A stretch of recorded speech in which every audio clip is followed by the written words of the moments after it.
সংসারের সবচেয়ে দুঃখী মানুষটার নাম কি জানেন? মা। পৃথিবীর বুকে আসার আগে থেকেই তাকে কষ্ট দিয়ে থাকি আমরা। জন্মের পরেও তিনি কেবল সন্তান পালন করতে, বড় করতে থাকেন আর কষ্টই পেতে থাকেন। মা তো তিনিই, যিনি দিনের পর দিন খেটে যান শুধু সন্তানের মুখের দিকে তাকিয়ে।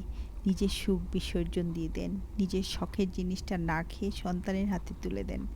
পৃথিবীর সব মমতার কাছে হার মানে মায়ের মমতা। সন্তানের জন্য নিজের রক্ত মাংস দিয়ে জীবন গড়ে তোলেন, অথচ বিনিময়ে কিছুই চান না, শুধু চান সন্তান মানুষ হোক, ভালো মানুষ হোক, ভালো থাকুক।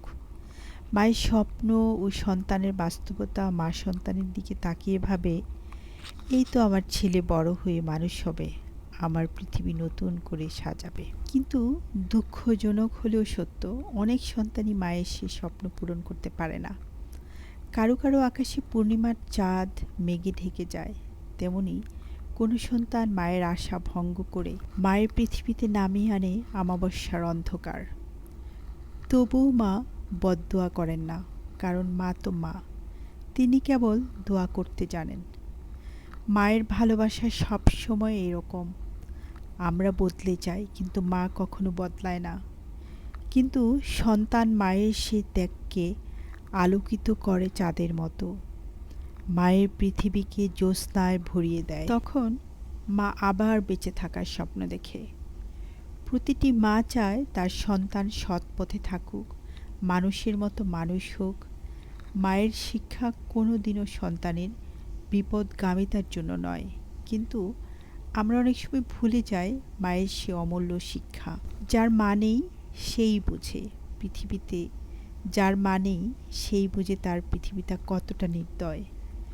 তখন বুঝতে পারে মা মানেই আশ্রয়, মা মানেই হলো স্বর্গ। অনেক মা বৃদ্ধাশ্রমে কাটাচ্ছেন একাকী জীবন, যাদের একদিন বুক জুড়ে ঘুম পাড়াতেন সেই সন্তানরাই আজ ব্যস্ত নিজেদের দুনিয়ায়।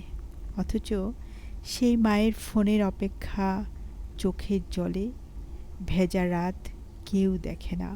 দোয়া, পৃথিবীর সকল মায়েরা ভালো থাকুক, হোক সে আকাশের ওপারে অথবা আকাশের নিচে।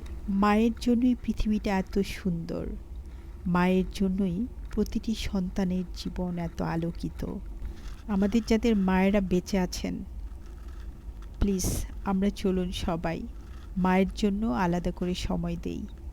সারাদিনে হয়তো 1 ঘন্টা, নতুবা সপ্তাহে একটা দিন।